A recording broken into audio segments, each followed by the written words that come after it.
Pronto. Oi, pessoal, boa tarde. Nós estamos aqui mais uma vez na série de entrevistas do Observatório Interdisciplinar de Mudanças Climáticas. Nosso convidado de hoje é o Guilherme. E, Guilherme, muito obrigada por ter aceitado o nosso convite.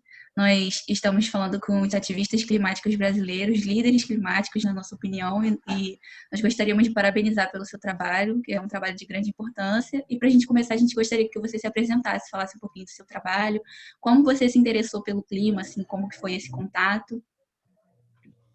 Primeiro, eu que agradeço vocês. Deixa eu ajeitar aqui a tela, porque aí vai ficar melhor. Escuro, né? Mas, eu comecei a discussão sobre... Você me ouve? Ouço, Você deu uma sim. travadinha.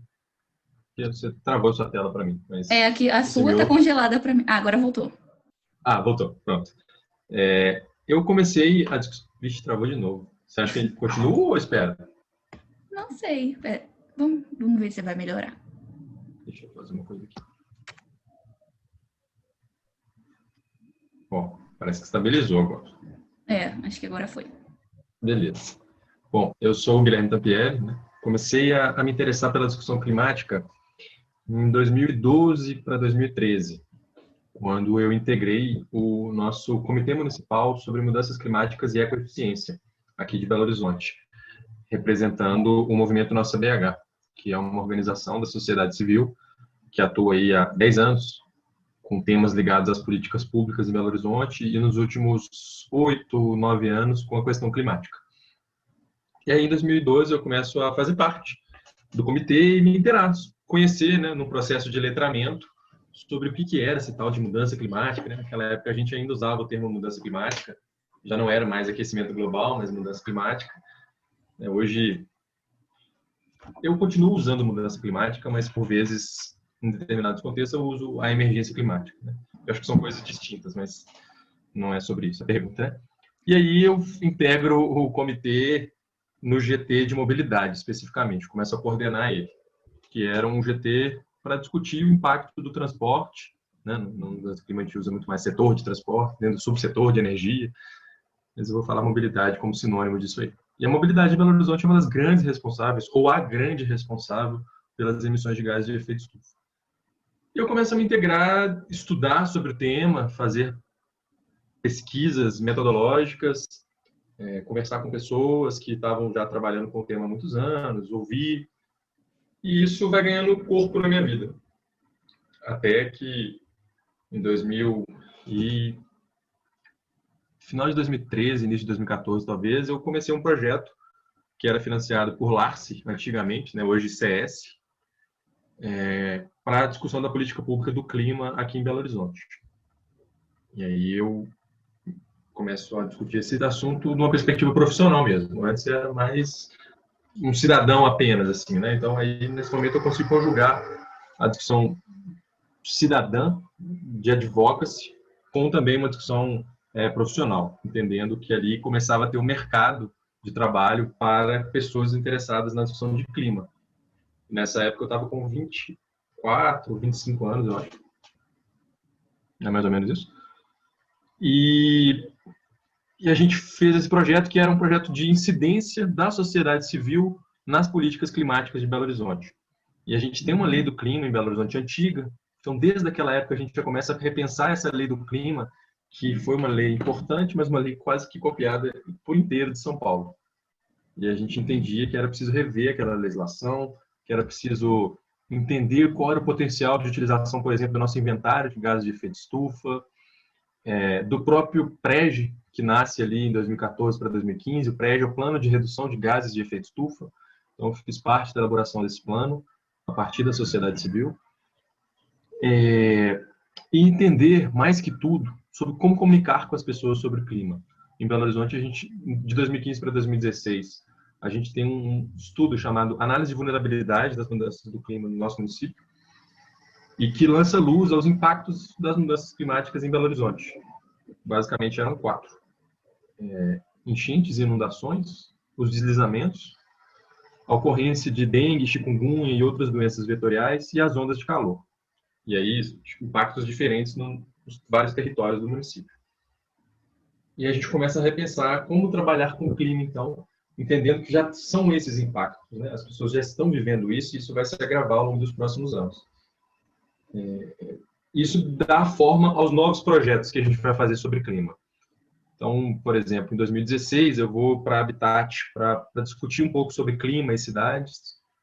Em 2017, acho que 17, eu participo de um projeto um pouco maior pelo IEMA, que é o Instituto de Energia e Meio Ambiente, na elaboração de um caderno de referência técnica sobre mobilidade urbana de baixas emissões. Aí a gente misturou poluentes locais, misturou não, né? Dialogou poluentes locais, gás de efeito estufa e a mobilidade.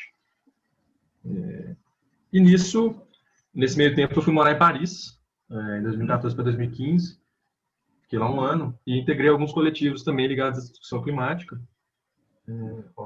o ATAC, e aí eu traduzi um livrinho chamado Mudemos o Sistema, Não o Clima, pequeno guia de incidência que está disponível. Eu ajudei a trazer para o Brasil esse guiazinho. A gente faz várias publicações aqui em Belo Horizonte para lançar luz às diversas correlações do clima com resíduos. Aí eu integro, por exemplo, a Coalizão do Clima de Belo Horizonte também, com uma perspectiva um pouco mais técnica, né, apoiando as juventudes ali, entendendo que hoje o grande protagonismo na questão climática é das juventudes. Então eu já passei dessa fase, tem 31 anos. Mas sirvo aí de apoio, com alguma referência, com alguém que tem um pouco mais de experiência, mas que entende também o seu lugar de fala nesse processo. Participei de algumas manifestações aí, mundo afora, sobre a discussão do clima, e é uma agenda que eu trago para a minha vida cotidiana. Então, onde eu posso, por exemplo, na minha dissertação de mestrado, eu criei uma fissura nela, que é uma declaração de emergência climática. Um chamado à universidade para declarar a emergência climática. Então, eu parei minha dissertação inteira, assim, taquei lá um chamado à declaração de emergência climática no meio da dissertação. Fui criticado na banca, porque eles falaram, isso aqui está no lugar certo, parece que perdeu um pouco assim, a lógica. Então, se perdeu a lógica e deu uma estranheza, porque teve algum efeito, né, para mostrar a importância desse tema.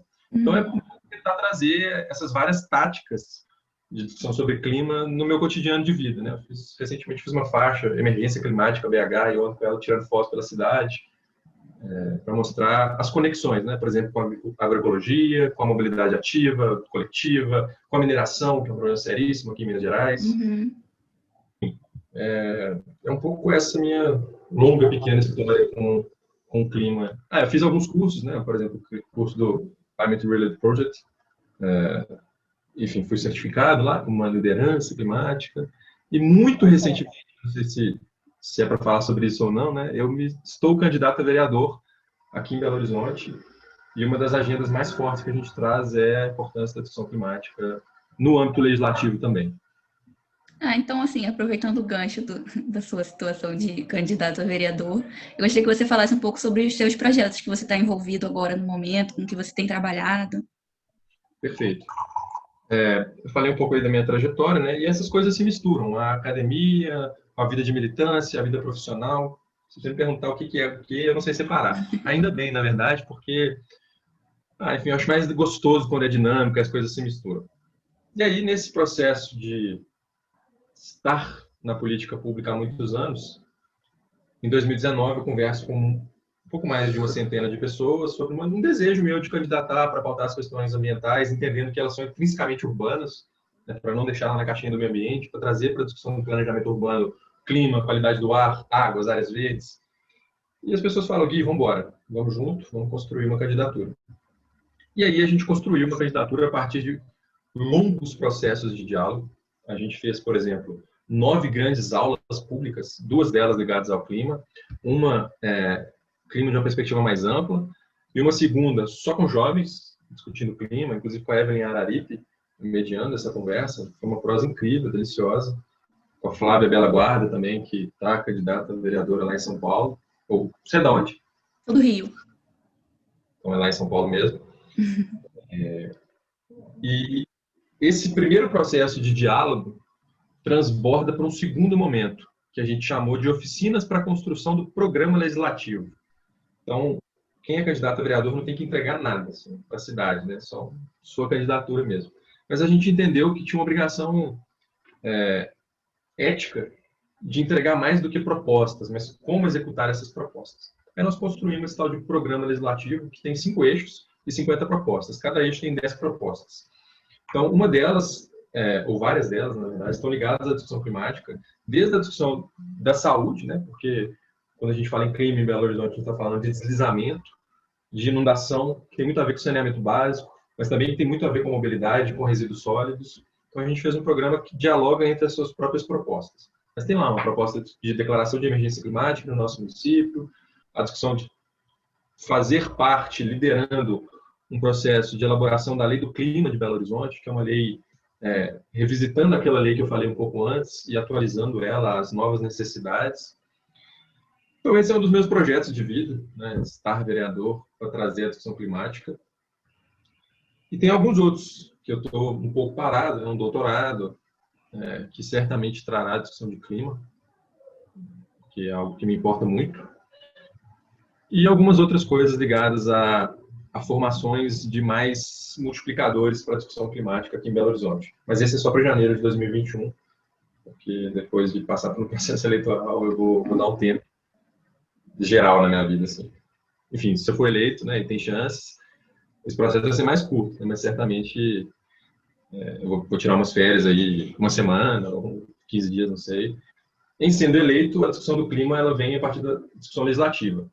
Não sendo eleito, eu vou continuar a minha militância na sociedade civil e, isso eu acho que é legal falar, a gente está criando um dossiê sobre a discussão climática no nosso município. E aí, quando virar o ano, né, a Câmara de Vereadores estiver formada, a gente vai entregar para 40 ou 41 vereadores. 40 porque, se por acaso a gente for eleito, não precisa entregar para nós mesmos.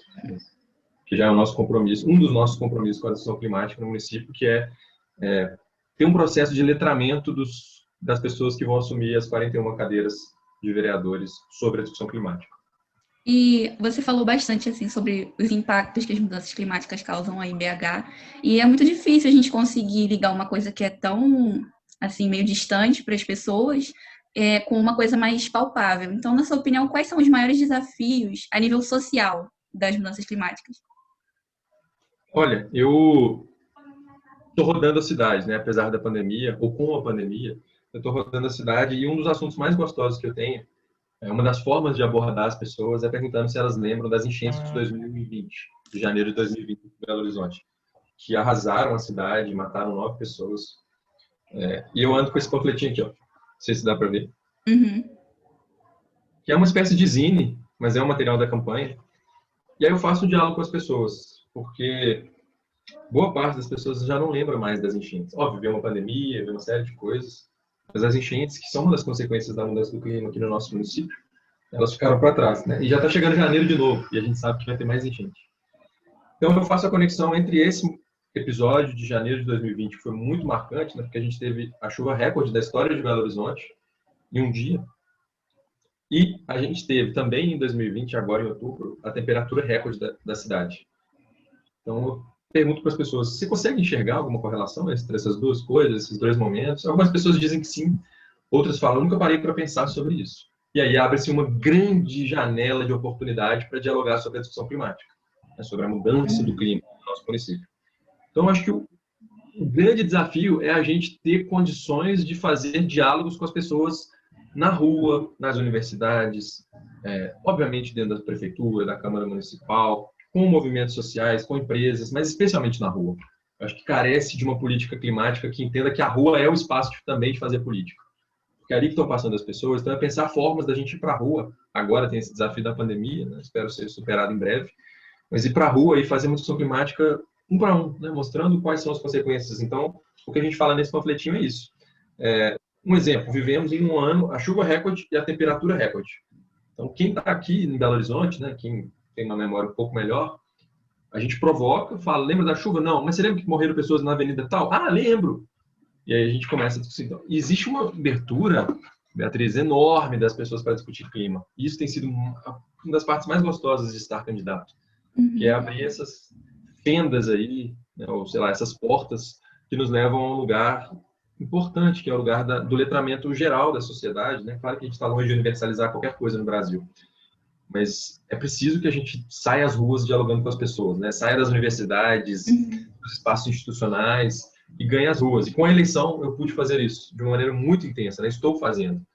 Acho que esse é o grande desafio, ganhar as ruas com a técnica na mochila, mas também com a política na mochila, né? E a capacidade de diálogo. Porque não adianta falar, perdoe, né? Não adianta falar mitigação, adaptação, resiliência para uma pessoa que nunca ouviu falar disso. Tipo, ela está cagando para esses termos, né? Ela precisa Uhum. saber de uma outra perspectiva. Então, também essa capacidade de se adaptar aos diversos públicos para a gente conversar é muito importante. Se a gente discute toneladas de CO2 equivalente, velho, tipo, não é para isso, sabe? Não é o diálogo na rua, ele tem que ir para um outro lugar, né? Que é o lugar do cuidado, da saúde, que é o que pega as pessoas. Né? Se eu falar lá da atmosfera, as pessoas vão achar que a mudança do clima continua lá longe, né? Só Uhum. que ele das pessoas.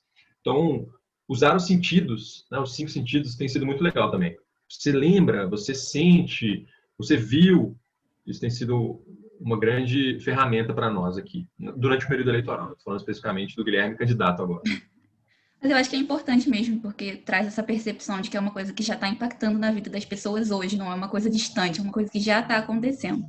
Mas, para a gente encerrar, assim, já vi que é bem relevante na sua vida, mas eu gostaria de perguntar qual o papel da juventude, na sua opinião, no meio dessa luta, assim, nesse processo?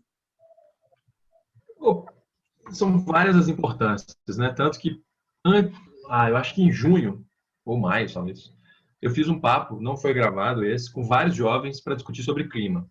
Foi muito legal, porque tem uma importância da forma. Eu, por mais que tenha 31 anos, já não falo como vocês, eu já não sei os signos e os significados de várias coisas. Então, o jovem ele tem essa capacidade de falar para jovens e também para adultos, né? Porque muitas vezes o que um jovem fala eu entendo, mas do contrário não necessariamente. Então, eu acho que isso é importante. A capacidade de arejar, né, de ser criativo, também é fundamental nas juventudes, porque muitas vezes, eu nem me considero tão assim, né, mas a gente vai amadurecendo e vai ficando mais burocrático, com menos tesão de fazer coisas diferentes, criativas, muito resignado às regras sociais, né? A juventude tem uma irreverência, uma espontaneidade que é fundamental para a política, né? Para arejar a política.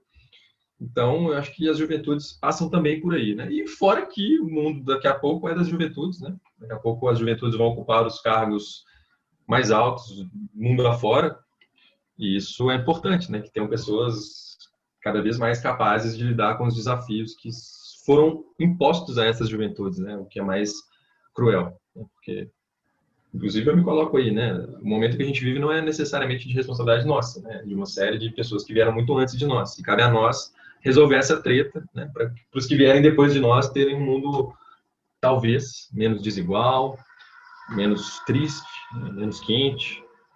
Eu acho que o papel da juventude passa por aí. Bom, então, Guilherme, muito obrigada por ter aceitado o nosso convite. Nós desejamos muito sucesso na sua caminhada e que a gente possa ter outras conversas futuramente, quem sabe. Eu que agradeço a oportunidade, obrigado demais a vocês do Observatório. Tá bom.